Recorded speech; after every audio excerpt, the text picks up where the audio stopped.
Au sommet de la tour du givre éternel, un chasseur se tient dans la salle du trône alors que des pas se dirigent vers lui. Face à lui se tient la boss du donjon, que le système définit comme étant la reine de glace. Nathan amusé, elle demande à l'humain ce que ça fait, d'avoir laissé ses compagnons à la mort. Mais le chasseur masqué est confiant. Dégainant sa lame, il assure que ses compagnons ne sont pas du genre à mourir pour si peu, et il ponctue même que tout sera fini si elle meurt. À ces mots, la reine éclate d'un rire si fort qu'il résonne dans toute la salle. S'il pense vraiment que ça suffira pour en finir, alors il ignore tout ce monde. L'homme masqué, visiblement agacé, lui demande de la fermer, et alors qu'il émet l'énergie sombre prêt à en finir, la reine semble aussi préparer sa magie. Une lame de glace est alors invoquée entre ses mains, et maintenant qu'ils sont à armes égales, le chasseur est clair, il va la tuer et mettre fin à ce cauchemar. Prenant un solide appui, les deux ennemis naturels s'élancent pour prendre la vie de l'autre. Leurs armes s'entrechoquant dans un lourd fracas. Après ce premier échange, la reine semble avoir l'avantage, et celle-ci prend à nouveau de la hauteur. L'ombre de la reine prépare un nouvel assaut, surplombe maintenant le guerrier masqué. Ce dernier parvient à parler de nouveau de son épée, mais devant lui son ennemi sourit, préparant un sort de sa main libre. L'homme le remarque à temps, et d'un listo, il esquive de justesse l'annihilation, ayant pris de la distance avec la reine, il fonce à nouveau sans attendre. Plusieurs échanges d'acier forgé résonnent dans la salle du trône, avant qu'un coup n'atteigne le dos de l'impératrice. Le calme revient alors au milieu des débris. La reine est en plus en condition de combattre. Celle-ci se retourne vers son bourreau, affirmant d'un petit rire que c'était amusant. Mais levant son épée, l'homme masqué reste de marbre. Sa lame perce enfin le monstre, mettant fin à sa vie. Et subitement, une lumière aveuglante émane du dos de la défunte. Alors que l'homme masqué gèle, le système lui annonce qu'il est en train d'absorber le noyau de la reine. La glace se propagant jusqu'à son visage.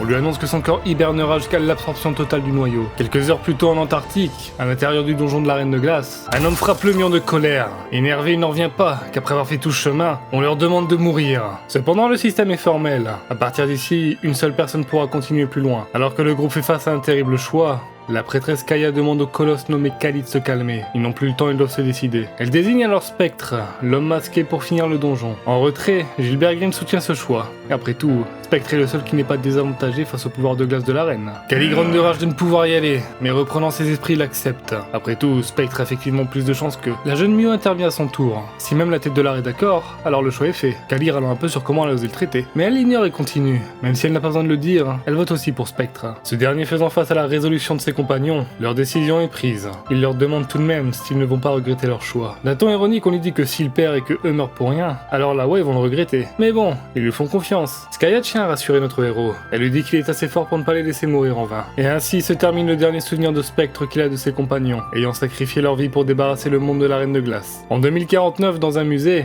25 ans après ces événements, l'on racontait comment ils se sont déroulés. La présentatrice évoque d'abord l'apparition de la reine de glace, et comment elle a plongé le monde dans le désespoir en gelant les océans, mais que 5 héros sont alors apparus. Un garçon du public répond tout excité que c'était les ravageurs de l'antre. La dame au micro le félicite pour ses connaissances. C'est bien là le nom de ceux qui ont accompli le plus grand exploit de l'humanité. Et claquant des doigts, elle en appelle aux chasseurs légendaires. Le rideau s'ouvre alors sur les 5 héros prisonniers des glaces depuis 25 ans. Mais alors que la présentatrice continue son exposé, la glace effrite légèrement. Le garçon crie alors de surprise, pour dire que la statue a bougé. Cependant, la dame le reprend directement, comme quoi ce n'est pas possible. Leur température est maintenue en permanence derrière la vitre. Et pourtant, à ces mots, une plus grosse fissure apparaît sur la glace. Puis un lourd craquement vient interrompre la présentatrice pourtant confiante. Celle-ci se retourne avec un peu d'appréhension, mais elle reprend alors son discours pour rassurer le public. Il n'y a aucune raison que la glace se brise subitement. Mais subitement la glace se brise, et le spectre se libère. Sa tête bonque ensuite sur la vitre, à la plus grande surprise de la présentatrice. Le système félicite ce dernier alors au sol, comme quoi l'absorption est complète. Reprenant ses esprits alors qu'il est frigorifié, il a maintenant la confirmation que le noyau de la reine de glace a été absorbé dans son entièreté. Le système indique qu'il a débloqué la compétence glace de rang X. Levant les yeux pour la première fois depuis qu'il est sorti de son sommeil de gel, il reste figé de froid et d'incompréhension, alors que la panique s'installe dans l'amphithéâtre. Plus tard, à l'hôpital, le spectre consulte les articles parlant de son réveil, et apprend que cela fait donc 25 ans depuis son gel. Il constate qu'après autant de temps, son corps est devenu si faible qu'il peine à serrer le poing. Son corps entier ne peut s'arrêter de trembler. L'équipe médicale appelle Monsieur Spectre. Ils annoncent que le président de l'association des chasseurs va arriver. Intéressé, il demande alors si c'est quelqu'un qui l'a connu il y a 25 ans. On lui répond alors que le président affirme être un ami proche à lui. Le spectre réfléchit alors à qui cela pourrait-il être. Hormis ses anciens compagnons, il n'y a pas beaucoup de personnes pouvant prétendre dire ça. Mais bon, il découvrira ça en temps et en heure. Il dirige alors son regard vers l'extérieur. Ce qu'il voit là est différent d'il y a 25 ans. Le monde a changé. Ayant une pensée pour ses défunts compagnons, il est heureux de voir que le monde est enfin paisible, comme ils l'ont toujours souhaité. Mais enfin, maintenant qu'il y pense, il va se retrouver au chômage si les chasseurs sont inutiles. Mais bon, tant que le monde est en paix, ça lui va. En levant son masque et les nerfs sereins, il n'en aura sûrement plus besoin maintenant. L'équipe médicale, toute paniquée et gênée, lui demande alors pourquoi elle fait ça. Et il répond simplement que ce monde n'a plus besoin de lui, ou de héros. Et alors que les médecins bégayent comme s'ils devaient lui avouer quelque chose, une personne entre dans la pièce. 3 hommes en costume se tiennent devant le héros. Celui au centre dit qu'il va tout expliquer. Spectre est alors choqué de voir son ami Dogu. Il ajoute aussi que le temps lui a pas fait de cadeau, ce qui qui provoque des rires étouffés chez tous les gens présents. Embarrassé, le président demande au personnel de les laisser discuter en privé. Une fois seul avec son vieil ami, Dog-gu dit que lui, Seo Jun-ho n'a pas changé. Ce dernier, le sourire aux lèvres, reconnaît bien la voix de son camarade. Par contre, il explose de rire devant sa calvitie. Il l'avait prévenu déjà à l'époque que sa hairline faisait que reculer. Dog-gu, choqué de son insolence. Lui qui s'attendait à des retrouvailles émotionnelles, hein. Mais enfin bon, il a toujours été comme ça. Continuant ses moqueries, Juno demande si même après 25 ans, la calvitie reste incurable. Agacé, Dog-gu est content de voir que son ami n'a pas changé. Ce à quoi on lui répond que lui aussi, il est resté pareil. Enfin, sauf les cheveux. Mais Juno reprend un air sérieux. Il demande alors pourquoi les médecins étaient paniqués quand il a affirmé que le monde était maintenant en paix. Devenant tout aussi paniqué, Dog-gu peine à retrouver ses mots. Il finit par avouer qu'après avoir terrassé la reine de glace il a 25 ans, tous les chasseurs ont entendu le même message. Il s'en rappelle clairement, le système annonçant que la reine de glace avait été vaincue. Ses larmes en pensant à la victoire de Juno. Un message annonçait que des zones sûres allaient apparaître sur Terre, alors que les citoyens du monde entier célébraient avec des larmes de joie la réussite des héros. Malheureusement, ce sentiment de bonheur leur fut arraché après quelques secondes. Une alerte système indiquait alors qu'un ascenseur dimensionnel était apparu dans le Pacifique. Le désespoir gagnait alors les gens, transformant leur joie en terreur. Le système annonce l'apparition du deuxième étage.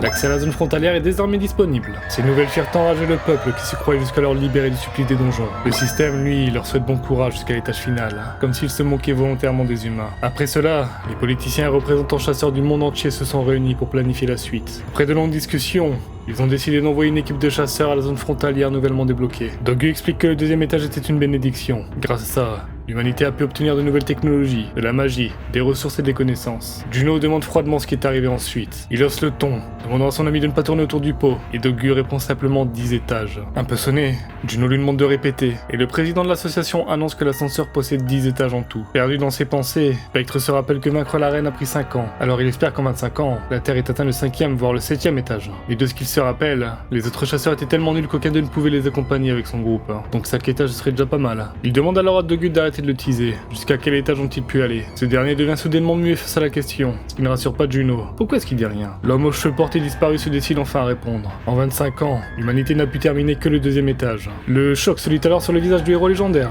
avant que celui-ci ne manque de faire un malaise. Dog-gu ne trouve aucune excuse face à la déception de son ami. Ce dernier est dépité, ça fait 25 putains d'années. Il se redresse affichant un air sombre. Est-ce qu'il est vraiment en train de dire qu'ils n'ont terminé qu'un seul misérable étage en 25 ans? Dog-gu, intimidé, lui assure qu'il a une bonne raison. Eh bien Juno est curieux, qui lui explique. Prenant un air furieux, il intervient une plutôt bonne raison. Restant silencieux un instant, Dog-gu mentionne le noyau de la reine de glace. Juno se fige alors à ces mots. Le président explique alors que le troisième étage est une zone volcanique. Seuls quelques chasseurs résistants à la chaleur et à la lave ont pu résister à l'environnement extrême. Ils ont finalement trouvé un hôtel au milieu de la mer de magma, mais celui-ci réclame le noyau de la reine de glace pour rafraîchir l'environnement. Juno demande tremblant s'ils ont trouvé ce noyau. Dog-gu annonce honteux qu'ils ont fouillé toute l'antre de la reine, et dépité, il avoue qu'ils n'ont rien trouvé jusqu'à aujourd'hui. La panique s'empare alors de Juno. Dans ses pensées, elle répond que c'est normal de rien trouver. Après tout, le noyau, c'est lui qui l'a absorbé. Il pose alors sa main sur l'épaule de son ami et le rassure. Ce n'est pas de sa faute, mais juste un manque de chance. Être humain, c'est faire des erreurs, hein? Il ne s'inquiète pas, il est compréhensif. Donc quand lui aussi en fera une d'erreur, qu'il montre la même compréhension, hein? Dog-gu a les larmes aux yeux face à cette rayonnance de bonté. Il assure à son ami qu'il saura lui rendre son indulgence. Juno, lui, stressait déjà comment lui annoncer la vérité. Les deux vieux amis discutent alors pour rattraper le temps perdu, et celui-ci passe rapidement jusqu'au coucher du soleil. Dog-gu remarque qu'il est tard, il demande s'il veut commander à manger. Juno lui dit que ça ira, la bouffe de l'hôpital lui suffit. Il montre alors la publicité pour le musée de Séoul. Il est vraiment si populaire que ça, ce musée? Son ami comprend alors le sous-entendu de sa demande. Se levant, il dit qu'il va partir en premier. Il y a beaucoup de journalistes. Ça serait un problème pour lui d'accompagner le président de l'association. Mais Juno lui dit de pas s'embêter et de juste lui montrer la sortie de secours. Avant de partir, Dog-gu lui demande de revenir à l'hôpital lorsqu'il aura fini ses affaires. La nuit tombée, Juno s'est rendu au musée dont il parlait. Les portes s'ouvrent alors, et il continue vers l'intérieur sans ralentir. Une fois dans la grande salle, il se retrouve face à une carcasse de monstre qui lui rappelle des souvenirs. Son attention se redirige alors ailleurs. Faisant face à une grande porte, il en déduit que c'est ce qu'il cherche. Entrant alors dans une pièce tapissée de froid, il fait maintenant face à 4 statues emprisonnées par le gel éternel. Juno s'assoit alors face à ses camarades et s'excuse de son retard. Empli de nostalgie, il se remémore la chaleur de leur compagnie. Il les rassure que le monde est devenu meilleur grâce à leur sacrifice. Juno dit alors à ses défunts amis de reposer en paix. Ils l'ont mérité. Il remplit alors 5 coupes de soju, dans un silence synonyme de respect. Levant son verre, il espère qu'ils peuvent boire avec lui depuis l'au-delà. D'une traite, il vide alors ce dernier, et la solitude le rattrape aussitôt, alors qu'aucun son ne vient perturber ce moment de deuil. Juno affiche alors une expression pleine de mélancolie, mais son regard est alors interpellé par la poussière sur la statue de Skaya. Il se redresse alors en légèrement rouspé tant que le musée devrait faire attention à ça, par respect pour les héros. Dépoussiérant la tête de son ami, le système apparaît et confirme la possession de la compétence glace de rang X, mais que la stat de magie est insuffisante. Il échoue à retirer les sauts. Juno, alors surpris par ces alertes, se demande si... Le système confirme ses doutes.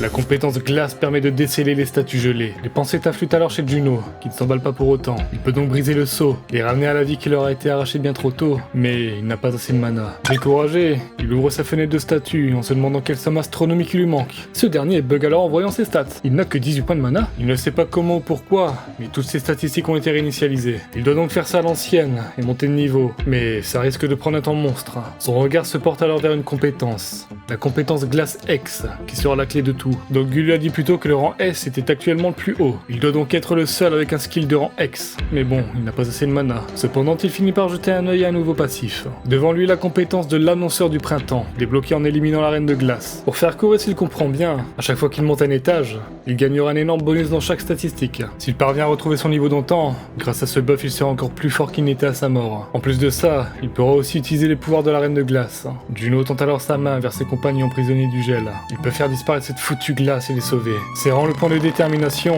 il leur demande de patienter encore un peu. Ça pourrait prendre du temps, mais il promet de les sortir de là. De retour à l'hôpital, Doc Gu est choqué que le spectre annonce reprendre du service. Et ce dernier lui répond qu'après tout, il sait rien faire d'autre. Pas la peine d'overreact. Doc Gu s'affole tout de même. C'est trop soudain comme décision. Et en plus, déjà à l'époque, il voulait prendre sa retraite. Et il rajoute aussi que selon lui, ce n'est pas une bonne idée. Juno lui demande ce qu'il entend par là. Son ami lui dit qu'il y a deux raisons. Déjà, il aimerait qu'il se repose. Et ensuite, parce qu'il y a les charognards qui rôdent. Ce terme n'est pas inconnu à Juno. Les charognards sont des chasseurs sans honneur. Ces derniers utilisent leur pouvoir d'éveiller pour commettre des crimes. Allant du simple vol, au meurtre ou encore aux attentats, ils font ça par pur plaisir de destruction. Notre protagoniste étonne tout de même qu'il soit réapparu. À l'époque, il n'osait pas trop agir. Doc Gu dit que c'est du passé.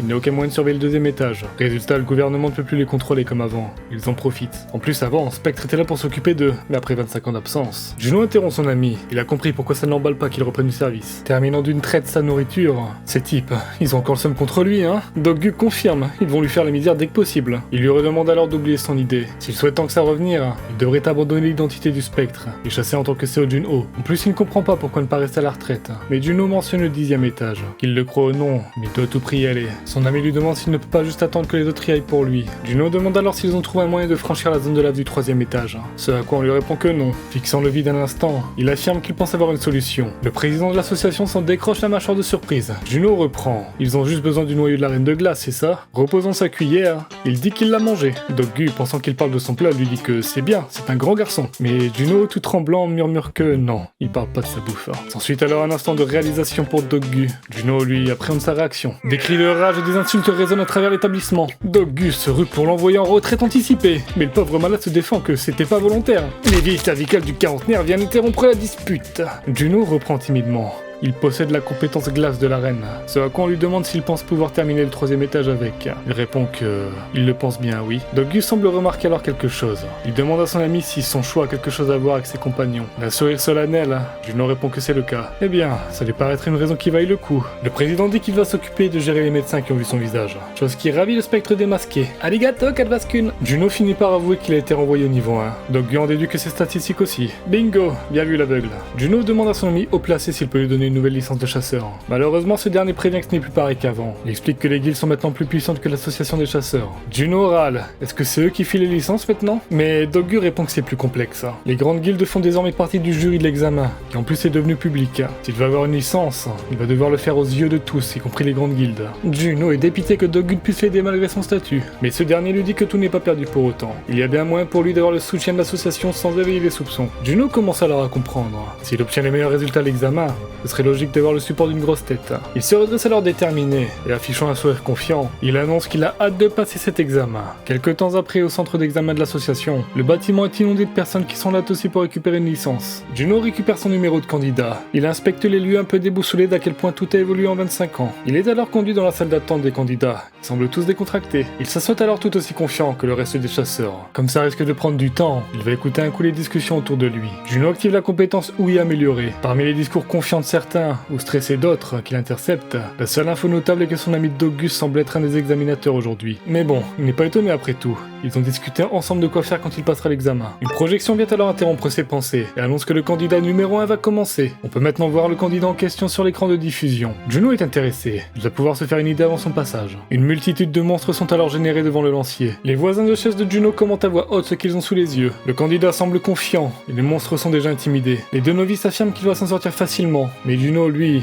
semble pousser la réflexion plus loin. Certes, la lance a une excellente portée et permet de tenir l'ennemi à distance, mais si par malheur un monstre parvient à se rapprocher un peu trop, alors l'amplitude de la lance deviendra un désavantage. Confirmant ses pensées, on annonce alors que le premier candidat a échoué. Cela aura permis à notre spectre de confirmer que ça ne devrait pas être trop compliqué de récupérer sa licence. Quelques passages après, on en appelle au numéro 75. Derrière la vitre blindée, les juges sont quelque peu lassés des recrues qu'ils ont vues aujourd'hui. Les 4 examinateurs sont formels. Les candidats aujourd'hui n'avaient même pas les bases. Aucun d'eux ne leur a tapé dans l'œil. Dogu prend alors les devants, et on appelle au candidat suivant. Alors que celui-ci fait ses premiers pas dans l'arène, les 5 juges sans exception ont tous la même réaction, celle de la surprise mélangée à l'incompréhension. Un premier examinateur intervient. Ce candidat a vraiment ramené tous les types d'armes possibles, de l'épée à l'arc en passant par les dagues ou une lance. Un deuxième un peu costaud s'exclame: cet aspirant chasseur a bien maigri on peut porter un tel arsenal. Une dernière quant à elle fait la remarque qu'il s'agit sûrement d'un énième cosplayer du spectre.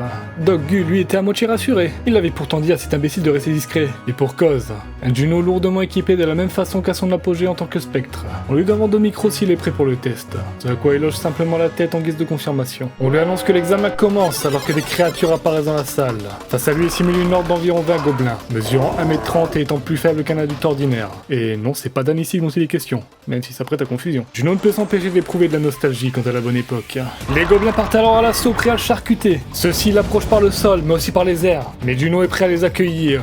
D'un revers de lance, il tranche plusieurs des créatures sans aucun effort. Voyant les victimes disparaître de la simulation, leurs congénères restant perdent en assurance. Stimulés d'un réflexe de survie, ils se dispersent et s'éloignent du chasseur. Cependant, ce dernier n'est pas dupe et dégaine ses lames.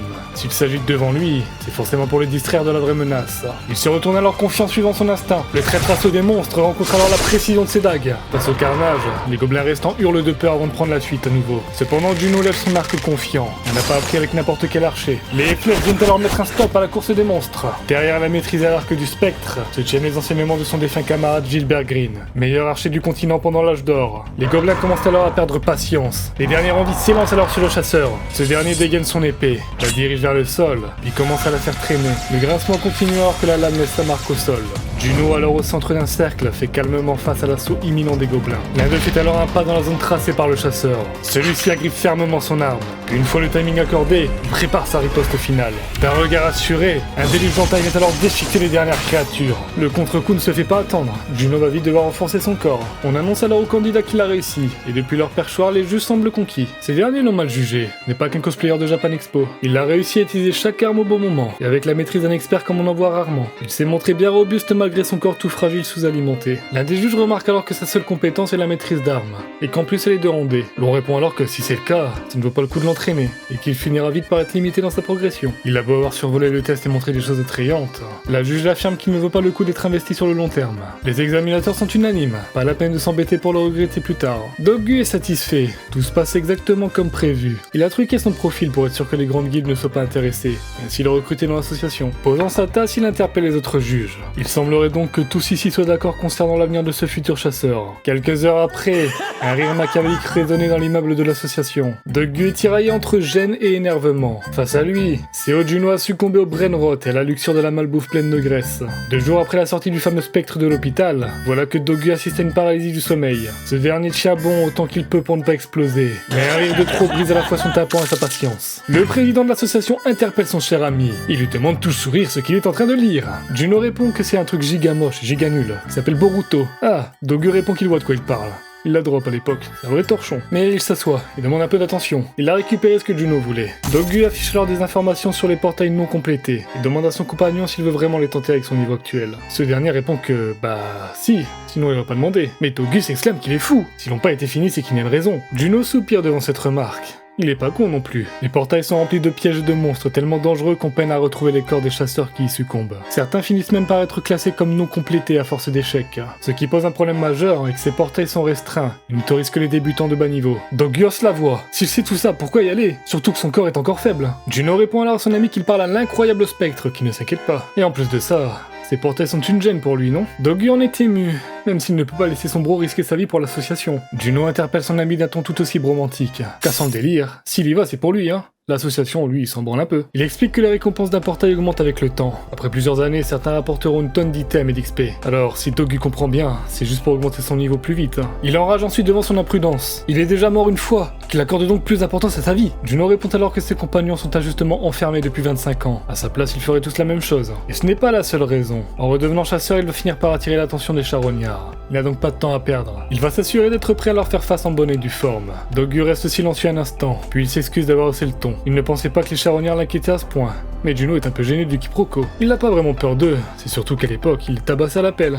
Donc ils sont sûrement en rogne. Le président de l'association va checker les portails qui sont accessibles au niveau actuel de Juno. Les résultats tombent. Il n'y en a qu'un où il peut entrer pour le moment. Il affiche alors les informations du portail. Il est apparu il y a 7 ans et a pris la vie de 142 personnes. Il est surnommé le cimetière des débutants. Et pour cause, on ne peut y entrer qu'en étant niveau 1. Mais Juno n'a pas l'air inquiet pour autant. Au contraire, les conditions sont plutôt sympas. Le coup pendant son élan, il reçoit une notification. Il se demande alors d'où proviennent tous ces transferts d'argent. Mais Doggy explique que c'est un paiement d'avance pour le contrat. D'ailleurs, vu qu'il est lié à l'association, Juno sera donc son sbire pendant un an. Ce dernier bug en entendant le terme qu'il a osé sortir. Son très cher ami Monsieur le Président semble oublier que d'ici peu, le méchant spectre va réapparaître à son top niveau. Quelques instants après, Doggy revient avec un carton. Il informe son ami que l'association peut l'héberger ici, et qu'en plus c'est bien sécurisé. Il ajoute même que si Juno se débrouille bien, il pourra lui accorder un étage hanté rien qu'à lui. Information qui a l'air de ravir le parasite. Le président interpelle alors ce dernier, qu'il ouvre le carton et lui apporte sa nouvelle armure faite spécialement pour lui. Juno découvre alors son nouvel équipement des étoiles plein les yeux. C'est tellement léger, et c'est à la fois souple et résistant.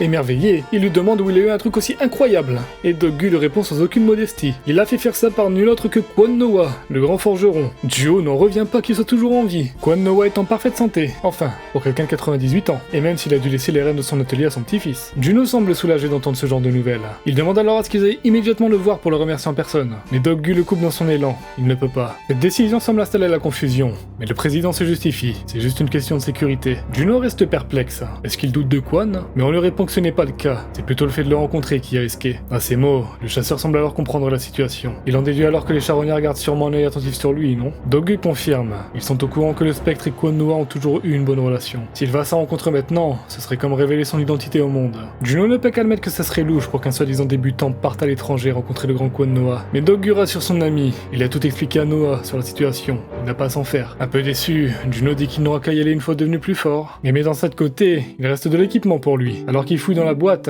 Doggy lui explique que l'association peut lui fournir des items, dans la mesure du raisonnable. Le chasseur compte bien abuser de la générosité qu'on lui offre.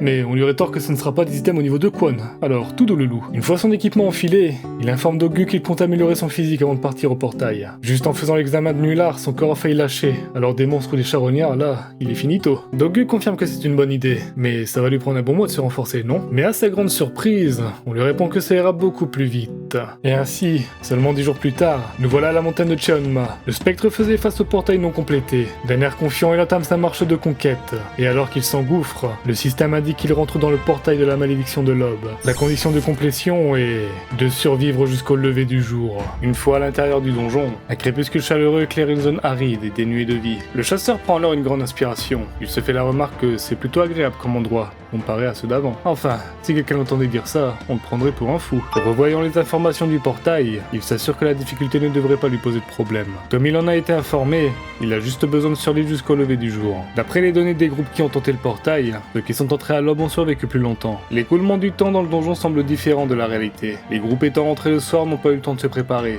car la nuit a dû les surprendre trop vite. Et comme ils étaient de simples chasseurs de niveau 1, ils se sont sûrement fait massacrer sans pouvoir réagir. Mais aujourd'hui, le portail va recevoir la visite du grand spectre, mon dernier invité avant la fin. Une fois la nuit tombée au sein du portail, Juno était tranquillement assis contre un arbre. Et s'il se fie à ses sensations, il y a de fortes chances qu'il affronte des ghouls ou des morts vivants. Enfin bref, un truc sinistre qui va être très chiant. La terre tremble alors sous ses pieds, et une main surgit du sol. Le cadavre agrippant sa cheville confirme ses prédictions. Mais il lui fracasse le crâne en guise de salutation. Il retourne sous terre se reposer. Ce serait dommage de mourir une deuxième fois. Le premier monstre déjà terrassé, le chasseur peut sentir plein d'autres présences autour de lui. Il active alors sa compétence de chasseur nocturne. Ses 5 sens devenant plus aiguisés, il commence par entendre des grognements peu rassurants. Et une fois sa vue adaptée à l'obscurité, il fait alors face à une horde de zombies prêts à l'accueillir.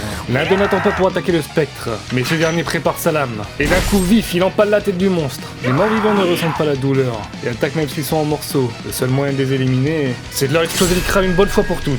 Juno se fait la réflexion que ce n'est pas étonnant que les débutants paniquent et se fassent avoir par des hordes de zombies instoppables. La terre se craque de nouveau alors que le chasseur est perdu dans ses pensées. Un énième zombie surgit pensant le prendre à revers, mais les réflexes de Juno l'accueillent d'un coup franc en pleine tête. Le portail est peut-être terrifiant pour des nouveaux chasseurs, mais lui, il est débutant pour la deuxième fois. Mais interpellé par de nouveaux grognements... Oh, c'est plus de l'abus, c'est du harcèlement en temps de monstre. Quelques escarmouches avec les morts après, Juno en a le souffle coupé. Assis au milieu d'une mer de cadavres, il espère que ce sera tout. Il est crevé. Mais alors qu'il se repose, un murmure vient lui titiller les oreilles. Il réagit alors surpris lorsque la voix lui demande s'il y a quelqu'un. Juno se redresse alors et appelle la personne en demandant où elle est. Les échos de la voix continuent à travers le cimetière et le chasseur continue de suivre la provenance du son en courant. Il tombe alors sur un cercueil dont des sanglots résonnent de l'intérieur. Alors qu'il se tient devant la tombe, il demande à la personne si elle est bien à l'intérieur et celle-ci le lui confirme. Le spectre commence alors à dégager la terre et demande à la voix comment elle s'est retrouvée là. On lui répond alors qu'elle s'est cachée là quand son groupe s'est fait décimer en voulant terminer le portail. Juno s'arrête un moment après que la voix lui ait supplié de la faire sortir. Ce dernier lui demande de crier très très fort. Mais la personne semble intriguée d'une telle demande. Il répond que c'est juste pour éviter de la blesser en ouvrant. Kia! Un cri tout mignon émane alors du cercueil. Sa tête se situe donc ici.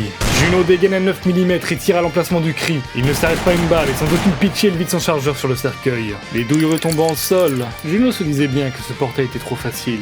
Il ne s'agissait que d'une horde de zombies. Le vrai problème ici, surgit alors de la terre un monstre qu'on appelle Tricker. Pendant que le monstre est confus de ce qui vient d'arriver, Juno dégaine sa lame. Puis d'une vive impulsion, son ultime attaque vient pulvériser le monstre en deux. Lorsque l'on entre dans un portail, il devient bloqué, empêchant les entrées ou sorties, tant qu'il n'est pas terminé. Et ce, même s'il ne reste qu'un chasseur de tout le groupe. C'est la raison pour laquelle il ne peut y avoir aucun survivant dans l'un de ces portails. Juno se disait bien que les zombies étaient faciles à gérer. La vraie menace ici était le Tricker, qui trompait les débutants paniqués. Le système confirme alors que tous les monstres ont été éliminés. La malédiction de l'aube est terminée. Ouvrant son profil, le chasseur constate qu'il ne regagne des stats que tous les 5 niveaux. S'il avait gagné ne serait-ce qu'un niveau de moins, ses stats n'auraient pas bougé. Mais il est un peu déçu.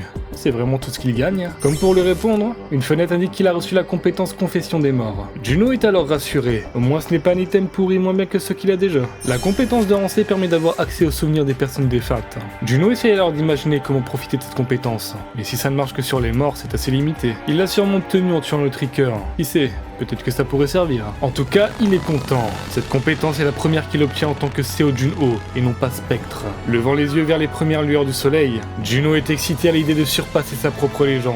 Dans la tour de l'association, on entend râler son président. Tout le monde est agité depuis que le Spectre a émergé des glaces après 25 ans. Mais Juno est intrigué de la situation. Dogu a beau se plaindre, il affiche pourtant un immense sourire. Ce dernier est juste ravi de voir les guildes d'habitude hautaines paniquer pour retrouver un chasseur qui se trouve être à ses côtés. Il demande alors à Juno s'il ne compte pas révéler son identité. Mais ce dernier répond que c'est encore trop tôt. Le président lui dit pourtant que s'il le faisait, il gagnerait en valeur. Mais le chasseur novice lui demande s'il sait pourquoi les produits de luxe sont si chers alors qu'ils sont fabriqués en usine comme le reste. Ils sont spéciaux et demandés justement parce qu'ils ne sont pas accessibles à tout le monde. Dogu lui demande s'il compte devenir un objet de luxe, ce que Juno confirme. Il va faire en sorte que tout le monde veuille l'avoir sans savoir où et comment le récupérer, un peu comme une édition limitée ultra rare. Son vieil ami qualifie ça de mesquin, mais bon, il est pas étonné. Cependant, le jeune chasseur continue. Il n'a pas beaucoup de temps pour faire ça. Certaines personnes un peu trop futées vont vite comprendre qu'ils visent les portails non terminés. Et les journalistes vont sûrement se mettre à camper là-bas, comme des vautours. Même s'il ne dévoilait pas aux gens qu'il est le grand, le magnifique, l'incroyable, l'immense Spectre, le monde finira par le deviner au bout d'un moment. Dogu murmure qu'il est fort quand il s'agit de s'autosucer. Et Juno lui demande de répéter. Il a pas bien entendu. Pris de panique, le président lui offre le repas. Mais ils viennent juste de manger, non? Quelque temps après, Juno continue son entraînement physique avec un exercice des plus simples. Il entame la 73e répétition avec d'abord la descente. Une fois descendu, il faut pousser. Mais il a l'air fébrile. D'un ultime effort, il en finit avec ses purges musculaires. Il s'écrase au sol de fatigue, alors que le système le récompense d'un énorme +1 en force. Pour autant, le chasseur semble satisfait de cette augmentation non négligeable. Mais ceci dit, il est quand même claqué. Il est loin d'avoir sa force d'antan. Ce dernier est obligé de suivre la diète d'un sportif olympique pour que son corps ne s'effondre pas en combat. Après avoir descendu toute sa gourde, Juno va jeter un œil à quelque chose. Il se met alors à trifouiller sa montre. Apparaissent alors devant lui plusieurs fenêtres d'information concernant un certain portail non complété depuis maintenant 9 9 ans. L'endroit s'appelle le Jardin de l'œuf. Il est le plus ancien des portails non terminés. Si un portail reste ouvert trop longtemps, les monstres peuvent le franchir pour débarquer sur Terre. Et du coup, l'association promet une immense récompense à celui qui les débarrassera du Jardin de l'œuf. Mais ça a beau être attrayant, la réalité est que 124 tentatives de le finir ont échoué. De ce fait, la Corée a dû demander de l'aide à l'international. L'association a donc payé une fortune pour recevoir l'aide de Tishar Ashva, un chasseur indien débutant destiné au sommet. De ce que Juno lit sur lui, il avait beau être un rookie, son potentiel d'archer était si grand que ça lui aurait permis d'égaler, voire de dépasser celui de Gilbert Green. Contre toute attente, cette étoile montante de 22 ans n'est jamais ressortie du portail, enlevant donc tout espoir de le compléter. Juno reste perplexe devant l'échec d'un tel talent. Si ce portail était apparu à ses débuts de spectre, il aurait sûrement pu finir comme Tishar. Il doit donc bien se préparer. Grâce à l'entraînement, il a pu augmenter toutes ses statistiques. Et maintenant, tout sauf son mana dépasse 30 points. Si Tishar Ashva a échoué malgré son talent, c'est qu'il y a sûrement une menace cachée à ne pas sous-estimer. Alors qu'il se relève, il fera en sorte de se préparer au maximum de scénarios possibles. C'est pas qu'il est pas confiant, mais bon, il est revenu au bas de l'échelle des chasseurs. Enfin... pas tout à fait. Concentrant alors un mana bleu froid dans sa main, Juno dit qu'il commence à s'habituer à la compétence de glace. Il a hâte de tester ça en combat. Une fois tous ses préparatifs terminés, le chasseur était au milieu d'une mer florale à l'intérieur du portail. Il jette alors un œil sur la condition de complétion. Pour cette fois, il doit juste éliminer tous les monstres appelés l'œuf qui peuplent ce donjon. Il n'a aucune idée de combien il y en a, mais il garde en tête que même des groupes de 4 n'ont pas réussi. Ça cache un truc. Et soudainement, le chasseur regarde aux alentours. Il pose alors son regard sur un immense labyrinthe, qui pourtant ne figure dans aucun des registres du portail. Pour le moment, il va juste contourner cette zone louche. Installé dans un kiosque floral, il va tranquillement attendre la nuit que les l'œufs apparaissent. Et peu de temps après, l'ambiance au sein du jardin s'est assombrie avec l'obscurité de la nuit. La terre craque et fait émerger une racine du sol. 2 créatures apparaissent alors pour menacer la tranquillité du clair de lune. Le chasseur les attendait, mais ils savent se faire discrets. Maintenant que la nuit est tombée, il peut utiliser son buff des 5 sens. Enfin, ceci dit, il affiche un air plutôt confiant en voyant que 2 monstres. Il dirait même qu'il est déçu de l'accueil avec si peu de créatures. Un des l'œuf lance alors les hostilités en étendant son bras, et en réponse, Juno se lance à son tour vers le monstre. Il plante subitement sa lance dans le sol, et d'une magnifique acrobatie, il fend les airs pour esquiver l'attaque. Du mana se concentre alors sur le chasseur aérien, et dans ses mains se forme une lance de gel prête à s'abattre sur les abominations. D'un lancer éclair, le jugement glacial pulvérise les 2 créatures avant qu'elles ne réagissent.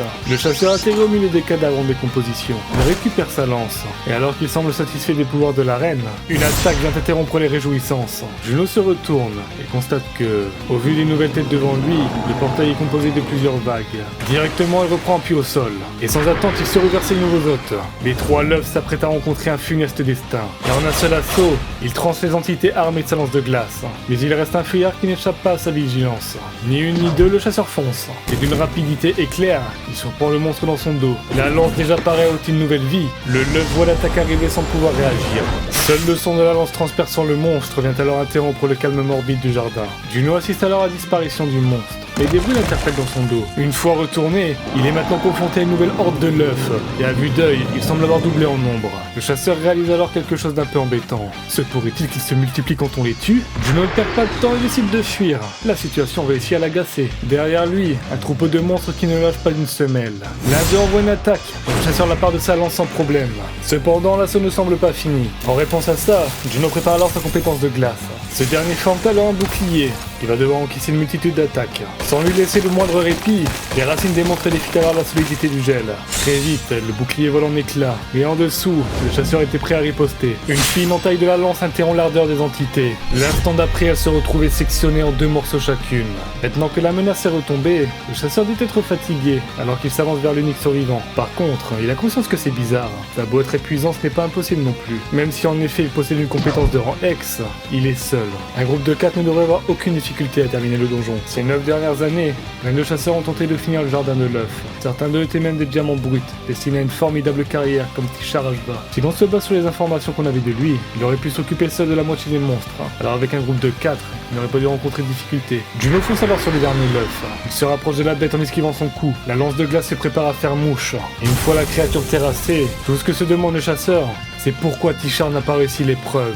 Le système conclut ce combat en indiquant que le jardin de l'œuf est complété. Le soleil se lève dans le donjon, et Juno se permet de décompresser un peu. C'est étendu cette fois, mais au final il s'en sort bien. Revenant dans le labyrinthe, il se demande à quoi sert cet endroit au final. Un étrange vent se dégage alors de l'intérieur des lieux. Juno est interpellé par un sentiment étrange. Il se met donc en route pour jeter un œil à l'intérieur. Sur son chemin, se trouvent alors plusieurs cadavres et ossements de chasseurs. Il y a aussi des traces de combat un peu partout. Il imagine que les chasseurs ont tenté de fuir par ici quand les monstres ont eu l'avantage. Il ressent alors de la peine en imaginant le désespoir des groupes qui ont fui jusqu'ici. Malheureusement pour eux, cet endroit est un piège sans issue, et les monstres attaquent sans relâche. Juno lève alors les yeux. Comme il s'y attendait, il est face à un cul-de-sac. Il n'y a pas d'espoir de sortie. Une lueur interpelle soudainement Juno. Aux côtés d'un cadavre de chasseur, se trouve un arc qu'il semble reconnaître. Si les documents sont fiables, il s'agit ici de l'ouragan Chrysalide. Le chasseur coréen présente ses respects à la dépouille de son confrère. Il retire délicatement son arme. D'après ce qu'il a lu, les flèches de l'ouragan Chrysalide ont une trajectoire imprévisible, comme des papillons, ce qui donne son nom à l'arc. Cette arme avait été confiée par le gouvernement indien à Tisharashva. Il imagine donc que c'est sa dépouille. Juno remarque alors un carnet sous la main du défunt. Il le retire et se met à le lire. Le 7 avril 2044 à 12h40, on lui a confié la tâche de finir le jardin de l'œuf en Corée. Tishar était extatique à l'annonce de sa mission, mais plus tard, ses proches lui ont demandé d'y réfléchir plus longtemps. Ce portail est dangereux et il prend le risque de ne plus rentrer chez lui. Pour autant, le débutant indien était ravi à l'idée de secourir le peuple coréen. Après tout, s'il leur tournait le dos, ça irait à l'encontre de ses valeurs. En plus de cela, il est maintenant de niveau 10. S'il gagne encore ne serait-ce qu'un niveau, il ne pourra plus entrer dans le portail. Zaya, la compagne de Tishar, annonce qu'elle compte l'accompagner en Corée. Il faut qu'elle le garde à l'œil après tout. Elle croit en lui et sait que tout ira bien à ses côtés, alors qu'il ne s'inquiète pas. Et il n'a pas intérêt à refuser à la laisser seule ici, ou sinon on lui bottera les fesses. Zaya ricane alors qu'elle doit le protéger en plus. Mais Tishar se défend, c'est à lui de la protéger normalement. Cependant, il finit par avouer qu'il est content de l'avoir à ses côtés. C'est à elle qu'il fait le plus confiance dans ce monde. Cette dernière lui dit que c'est évident après tout, elle est sa partenaire. Tishar répond alors d'un simple oui, gêné mais soulagé. Les deux amants se mutent alors dans un silence chaleureux, apaisés par la tendresse de leur amour. Ils comptent bien réussir cette mission et rentrer. Une petite fille court en appelant son papa. Il s'agit d'Ashoka, le frère d'armes de Tishar, qui réceptionne son petit ange. La fillette demande timidement où son père s'en va. C'est à quoi il lui répond qu'il part juste travailler. Qu'elle ne s'inquiète pas, il reviendra vite. Alors qu'elle écoute sa mamie, la jeune fille affiche alors un regard peu convaincu et inquiet. Mais elle répond d'un d'accord timide. Et elle lui demande s'ils pourront aller aux eaux à son retour. Ashoka lance l'attaque fraude frimousse et demande à son trésor de bien être sage. Tishar observait la scène en retrait, en éprouvant un peu de culpabilité. Son compagnon lui dit alors qu'ils sont prêts à partir, et le jeune chasseur s'excuse de l'éloigner de sa famille. Ashoka répond que c'est la première fois qu'il part pour un voyage aussi long, mais il laisse sa fille entre les mains de sa grand-mère, ça devrait aller. Et puis, il lui a demandé son aide. Il ne peut pas l'abandonner pour si peu. Tishar le remercie. Il sait qu'il lui en demande beaucoup. Les deux collègues partent alors accomplir leur devoir. Ashoka voyant déjà sa renommée exploser en finissant ce portail aux côtés de l'étoile montante du pays. Un peu plus tard, à l'aéroport de New Delhi, l'équipe allait enfin être réunie pour le départ. Zaya était accompagnée de Ramu, un autre de leurs collègues. Tishar en profite pour remercier ce dernier d'être venu, même après si longtemps. Le 23 avril 2044, Tishar s'entraînait encore pour le portail du lendemain. Sa flèche décolle et atteint la cible sans problème. Ses performances aujourd'hui sont d'une précision sans pareille. Lâchant un sourire de confiance, il a un bon pressentiment. Et comme prévu le lendemain, le groupe de chasseurs indiens est entré dans le jardin de l'œuf. Une fois à l'intérieur du portail, tous étaient émerveillés de la beauté de l'endroit, alors bercés par les pétales de fleurs. Mais Tishar revient vite à la réalité. Ils ne doivent pas oublier qu'ils sont dans un portail des plus dangereux. Ils vont commencer par observer les alentours. Peu après, à la tombée de la nuit, les premiers l'œuf émergent du sol. Les chasseurs n'en comptent que 8.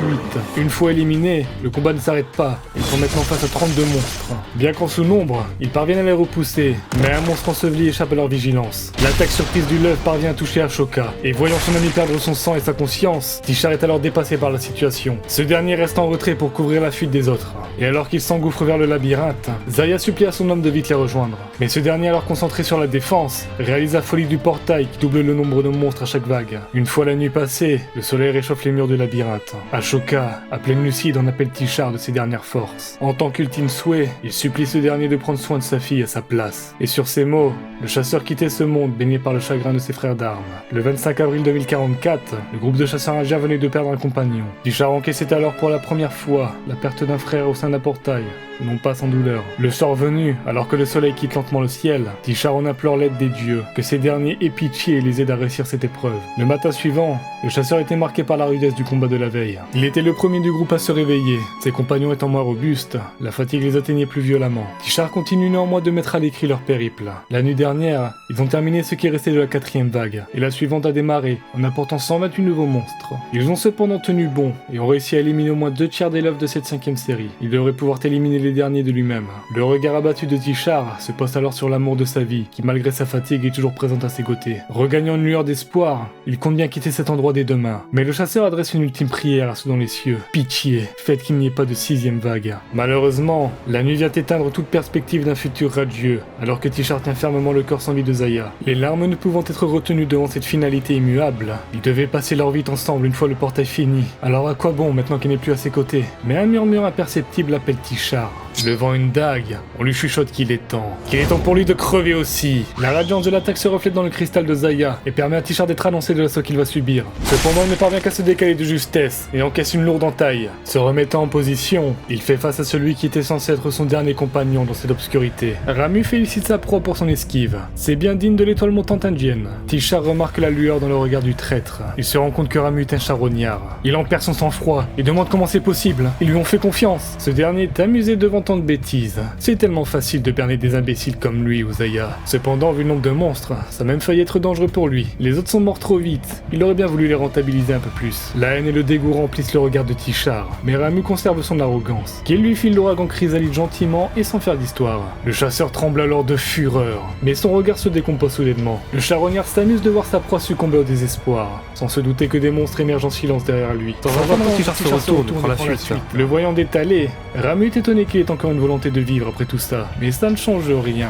Le poison qu'il lui a injecté finira le travail rapidement et sans aucun doute. Une ombre funeste s'élève et vient alors surprendre l'immonde charognard. Ce dernier finit massacré sans même pouvoir riposter, alors que Tishar court pour échapper à la 6ème vague. Il ne voulait pas y croire, mais la 5ème n'était pas la dernière. Cependant, la douleur du poison qui se propage commence à l'inquiéter. Il ne sent déjà plus son bras, alors d'ici peu, il va sûrement mourir sans pouvoir rien faire. Dans un dernier élan de survie, Tishar prend alors refuge dans le labyrinthe. N'ayant pas renoncé à la vie, il fonce à la recherche d'un miracle au sein du dédale. Marquant le sol de son sang, la réalité vient alors lui arracher tout espoir alors qu'il fait face à une impasse. Son visage affiche alors l'expression de la dure réalité alors qu'il ne peut plus fuir. Et dans un silence synonyme de résignation, Tishar comprend alors le destin qui lui tend les bras. Dans son carnet, il décrit ne plus sentir son bras. Très sûrement que la dague du charognard était empoisonnée. Et si par miracle le poison ne l'achève pas, alors les Love s'en occuperont. Il sait qu'il est condamné, mais si le destin fait tomber ce journal dans les mains de quelqu'un, alors il supplie ce dernier de s'excuser en son nom, auprès de sa famille, de celle de ses compagnons. Juno affiche alors un regard rempli d'empathie à la lecture d'une telle tragédie. Les notes s'arrêtant ici,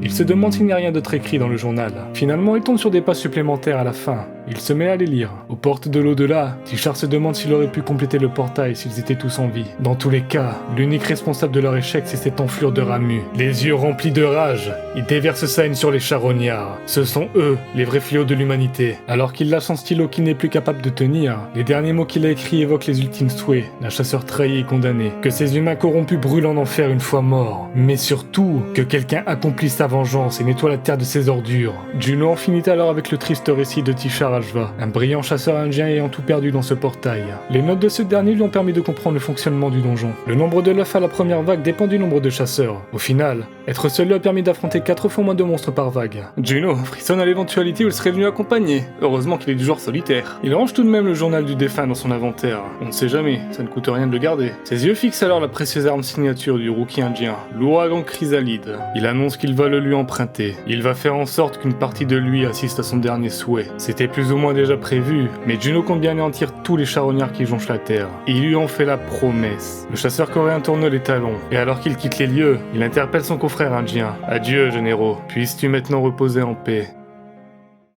Salut tout le monde, deuxième vidéo, et ça y est, j'ai envie de dire que le moins bon est derrière nous. Je l'ai déjà dit dans l'outro d'avant, mais cette vidéo, officiellement, c'est la toute première à avoir été faite, et je trouve que ça se ressent fort. Mais bon, c'est comme ça, fallait bien un début, et en vrai, ça va, c'est pas si terrible. Par contre, maintenant, on part sur du lourd, c'est-à-dire que vers le milieu de la prochaine vidéo, il y aura enfin les bons réglages audio, et surtout, on va passer sur un format d'1 heure, à quelques minutes près. D'ailleurs, la prochaine, je vous le dis, elle va sortir le jour d'Halloween. Alors pourquoi? Déjà, parce que ça fera plus ou moins 3 semaines, donc le temps de production d'un récap, mais aussi parce que le manhwa colle très bien avec le thème d'Halloween, et je n'en dis pas plus. En tout cas, c'est un récap sur lequel j'ai beaucoup d'attentes parce que gros coup de cœur sur l'œuvre, donc je compte sur vous pour donner de la force quand il sera là. Et hormis ça, que dire si ce n'est que l'accueil de la première vidéo, il a été incroyable. Pas forcément en termes de vues et encore que, mais niveau like et commentaires, c'était insane, je vous en remercie. J'espère vraiment qu'on ira loin ensemble. Et avec ça, je pense que j'ai tout dit, donc je vous dis à la prochaine, portez-vous bien, allez à plus.